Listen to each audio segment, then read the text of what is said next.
Jayaprakash Nagathihalli sir ಕಾರ್ಯಕ್ರಮ ಆಯ್ತಲ್ಲ, ಹೇಗಿತ್ತು? ಅದರಿಂದ ನಿಮ್ಗೇನು ಅನುಕೂಲ ಆಯ್ತಾ? ಹೇಗಿತ್ತು?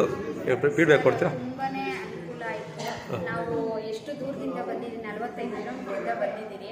ಆದರೆ ಹಾಸ್ಟೆಲ್ ಮಗು ಇಲ್ಲೆಲ್ಲ ಡೇಸ್ ಮಕ್ಕಳು ಪೇರೆಂಟ್ ಬಂದಿದ್ದಾರೆ. ಆದರೆ ನಾವು ಹಾಸ್ಟೆಲ್ ಮಗುವಿಂದ ಬಂದಿದ್ದೀವಿ.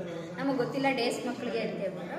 ಆದರೆ ಬಂದಿದ್ದು ಎಷ್ಟು ಅನುಕೂಲ ಆಗಿದೆ ಅಂತಂದರೆ, ನಮ್ಗೆ ಹೇಳ್ಬೇಕು ಅಂತಂದರೆ ವಜ್ರಕ್ಕಿಂತನೂ ಮಾತು ಅಷ್ಟು ಸ್ಪಷ್ಟವಾಗಿ ನಮಗೆ ತಲೆಗೆ ಹೋಗೋಷ್ಟು ಅನುಕೂಲ ಆಗೋಂಥ ಮಾತು ಹೇಳಿದ್ದಾರೆ. ಮಕ್ಕಳ ಹತ್ರ ನಾವು ಯಾವ ರೀತಿ ಮಕ್ಕಳಾಗಬೇಕು, ಅವ್ರ ಹತ್ರ ನಾವು ಯಾವ ರೀತಿ ನಡವಳಿಕೆ ಕಲಿಬೇಕು, ಅವ್ರ ಹತ್ರ ನಾವು ನಡವಳಿಕೆ ಕಲಿಯುವಾಗ ನಮ್ಮ ನಡವಳಿಕೆನ ಅವ್ರು ಯಾವ ರೀತಿ ವಜ್ರದ ಥರ ಅವರು ಸೃಷ್ಟಿ ಮಾಡ್ತಾರೆ, ಮುಂದಿನ ಪೀಳಿಗೆ ಯಾವ ರೀತಿ ಅವ್ರನ್ನ ಮುಂದುವರಿತಾರೆ, ಯಾವ ರೀತಿ ಅವ್ರ ಬೆಳವಣಿಗೆ ಬರುತ್ತೆ ಅನ್ನೋದು ತುಂಬಾ ಅನುಕೂಲ ಆಗಂತ ಹೇಳಿದ್ದಾರೆ.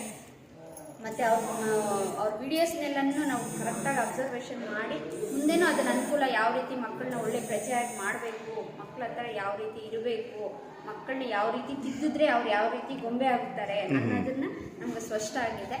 ಅದೇ ರೀತಿ ನಾವು ಮುಂದುವರಿಸ್ತೀವಿ. ಮೊಬೈಲ್ ಆಗ್ಬೋದು ಪ್ರತಿಯೊಂದನ್ನು ಯಾವ ಥರ ಬಳಸಬೇಕು ಅನ್ನೋದನ್ನ ಪ್ರತಿಯೊಂದು ತಿಳಿಸ್ಕೊಟ್ಟಿದ್ದಾರೆ. ಪ್ರತಿಯೊಂದು ತಿಳಿಸ್ಕೊಟ್ಟು ನಿಮ್ಗೆ ತುಂಬ ಅನುಕೂಲ ಆಗಿದೆ. ತುಂಬಾನೇ ಅನುಕೂಲ ಆಗಿದೆ. ಓಕೆ ಮೇಡಮ್, ಇದೇ ಥರ ಇನ್ನೊಂದು ಕಾರ್ಯಕ್ರಮ ಮಾಡ್ಬೋದು ಅಂತ ನೀವು ಹೇಳ್ತೀರಾ? ಮಾಡಲಿ ಸರ್, ಮಾಡಿದ್ರೆ ನಮ್ಮಂಥ ಪೇರೆಂಟ್ಸ್ಗೆ ಇನ್ನೂ ಅನುಕೂಲ ಆಗುತ್ತೆ. ಇವಾಗೆಲ್ಲ ನಾವಿಷ್ಟು ತಿಳುವಳಿಕೆ ಇದ್ರಿ, ನಮಗಿಂತ ತಿಳುವಳಿಕೆ ಇಲ್ಲದೆ ಇರೋಂಥ ಪೇರೆಂಟ್ ಇರುತ್ತಾರಲ್ಲ ಸರ್, ಅವ್ರ ಮೈಂಡನ್ನು ಮೆಚುರಿಟಿ ಮೈಂಡ್ ಆಗುತ್ತೆ. ಮಕ್ಕಳನ್ನ ಒಳ್ಳೆ ಪ್ರಜೆಯಾಗಿ ಅವರು ಬೆಳೆಸಬೇಕು ಅನ್ನೋದು ಅವ್ರ ಮೈಂಡ್ ಬರುತ್ತೆ ಸರ್. ಆದರೆ ಮಾಡಬೇಕು ಸರ್.